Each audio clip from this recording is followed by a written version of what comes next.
Have you ever wondered what people ate for dinner 1,000 years ago? Forget your steak and potatoes or your trendy avocado toast. The ancient world was a culinary minefield of strange, surprising, and sometimes downright stomach-churning dishes. From rotten fish sauce to delicacies made from saliva, our ancestors had some truly wild tastes. So grab a snack, something you recognize preferably, and stick around because we're about to count down the 10 weirdest foods from ancient history. And trust me, the last one is a real shocker. Let's start our journey in ancient Rome with a condiment that was more popular than ketchup is today. It was called garum. Imagine taking fish intestines, gills, and blood, mixing them with salt, and leaving it all in a giant vat to ferment under the hot Mediterranean sun for weeks. The resulting liquid was garum. This pungent, salty, fishy sauce was splashed on everything from bread and vegetables to fancy meat dishes. For Romans, a meal just wasn't complete without a dash of this fermented fish gut juice. It was the umami bomb of its day, adding a savory kick to virtually every dish. Sticking with the Roman Empire, let's move on to the main course. If you were a wealthy Roman throwing a lavish dinner party, you needed something to impress your guests. How about some fattened dormice? Yes, those tiny, furry rodents.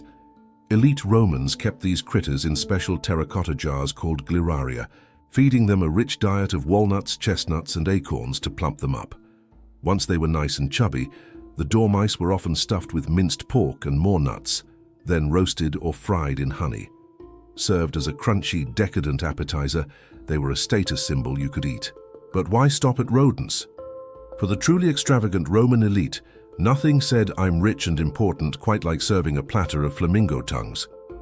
While flamingo meat in general was consumed, the tongue was considered the most exquisite part. At the most opulent banquets, hundreds of these bright pink birds would be hunted just for their tongues. It was less about the taste and more about the spectacle.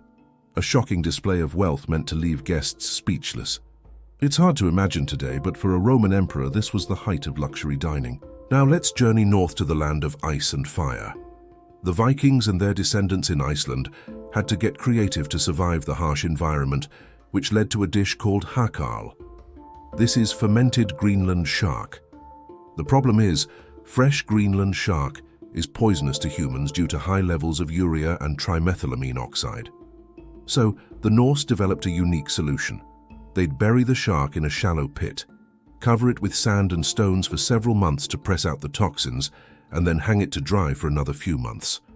The final product has an overpowering smell of ammonia and a taste that's been described as an acquired one.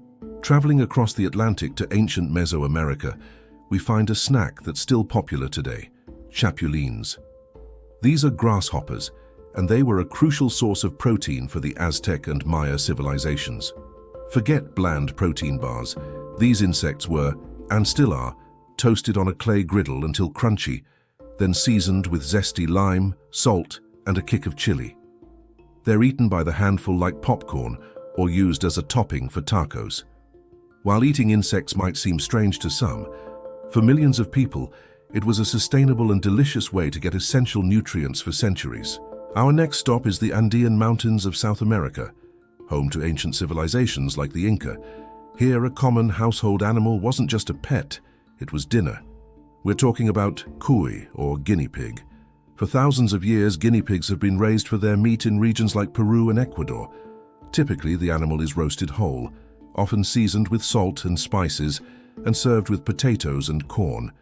It's a traditional food, often reserved for special occasions and festivals. While many of us see a cute furry friend in the Andes, cuy is a respected and important part of their culinary heritage. Heading east to China, we find a soup that's one of the most expensive food products in the world: bird's nest soup. But this isn't a nest made of twigs and leaves.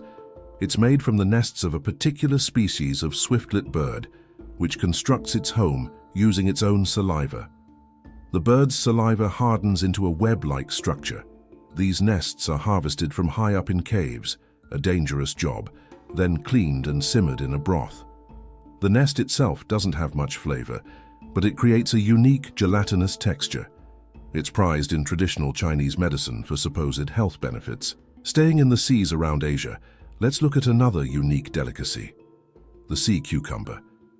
Known in French and trade circles as bêche de mer, this leathery, slug-like creature of the ocean floor has been a prized food in China and the Pacific for centuries.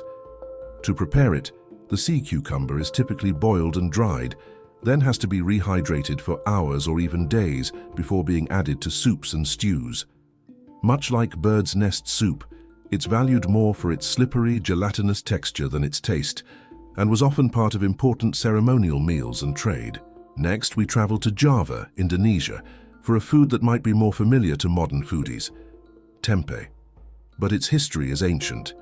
Centuries ago, long before plant-based diets were a global trend, the Javanese discovered that cooked soybeans, when left to ferment with a specific type of natural mold, would bind together into a firm, nutrient-rich cake.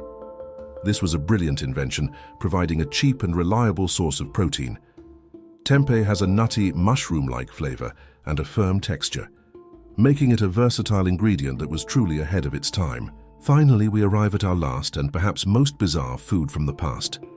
Let's go back to Europe, from ancient Rome to medieval royal courts. A creature that haunted the nightmares of many was a delicacy for kings, the lamprey. This is a jawless, parasitic fish that looks like an eel with a horrifying suction cup mouth filled with sharp teeth. It was considered a supreme luxury. English kings, in particular, were famously fond of them, often served in a rich pie. King Henry IV of England reportedly loved them so much that he was said to have died from eating a surfeit of lampreys. A truly royal ending. So there you have it. From fermented fish guts to parasitic eels, ancient dining was anything but boring. These strange foods tell a story of survival, status, and making the most of what the environment provided.